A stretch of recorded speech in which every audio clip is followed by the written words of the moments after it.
ঋণ খেলাপি যদি নেতা হয়, দেশ বাঁচবে কিভাবে? আমার টাকায় ঋণ, আবার আমারই ভোট চায়।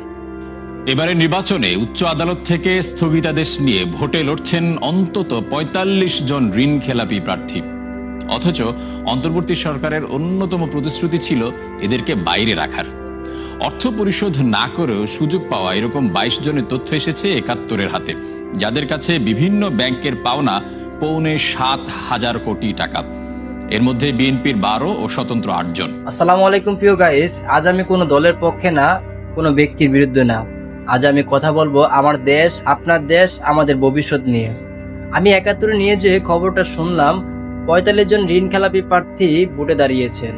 এর মধ্যে ১২ জনে বিএনপি, ৮ জন স্বতন্ত্র প্রার্থী, বাকিরা অন্যান্য পরিচয়ে। আমি প্রশ্ন করতে চাই, যে মানুষগুলো ঋণ শোধ করে না, সে কি দেশের দায়িত্ব নেবে? গাইস, অনেকে বলে, ভাই ঋণ খেলাপি মানে তো চোর না।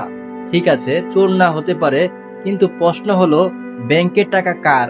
সরকার কি নিজের পকেট থেকে টাকা দেয়? না, এই টাকা আপনার, আমার, দিনমজুরের, রিক্সাওয়ালার, প্রবাসীর অনেক কষ্টের টাকা। আপনি কষ্ট করে ৫০০ টাকা ব্যাংকে রাখেন, সেই টাকা দিয়ে তারা কোটি কোটি টাকা ঋণ নেয়, কিন্তু ফেরত দেয় না, মামলা ঝুলিয়ে রাখে, প্রভাব খাটায়। এটাই কি নৈতিকতা? গাইস, বলা হচ্ছে প্রায় ৭,০০০ কোটি টাকা ঋণ। আমি জিজ্ঞেস করি, এই টাকা কার? এটা কি কারো বাবার সম্পত্তি? না, এই টাকা কৃষকের ঘাম, গার্মেন্টস শ্রমিকের রক্ত, দিনমজুরের পরিশ্রম, প্রবাসীর কষ্টের রেমিটেন্স।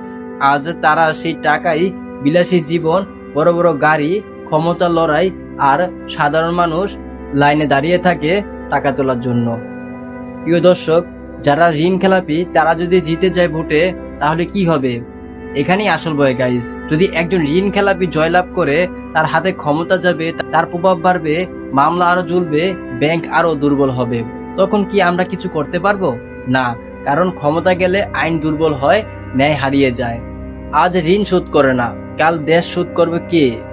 ভোট দেওয়া মানে কি?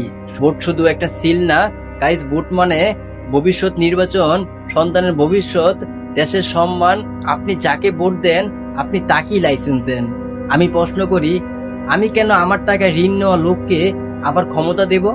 কারো বিরুদ্ধে না, নীতির পক্ষে কথা বলছি। আমি স্পষ্ট করে কথা বলি, আমি বিএনপি, আওয়ামী লীগ, স্বতন্ত্র কারো বিরুদ্ধেই না।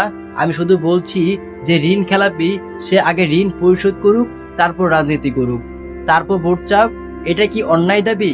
না, এটা ন্যায্য দাবি। কমেন্টে বলবেন। এখন বলবেন আপনারা কি বলবেন। গাইস, এখন আমাদের করণীয় কি জানেন?